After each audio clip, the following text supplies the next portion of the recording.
রাজনীতি করতে আসছেন, আপনার পকেটের টাকা তার হবে না, তার পকেটের টাকা আপনার হবে। এই জন্য নাকি আমাদের নেতারা আপনাদের পকেটের টাকা চায়? আছে নাকি এরকম? জনতা আসতে বললেন তো, এখনো নাই, হওয়ার সুযোগ নাই।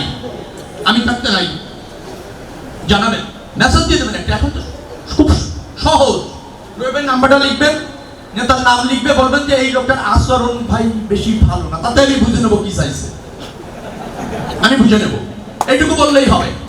আর যখন সমস্যা, এখানে এই নেতাদের কাছে যাবেন, নেতাদের কাছে। আর বড় সমস্যা আমাকে জানাবেন, ইনশাআল্লাহ সমাধান হবে।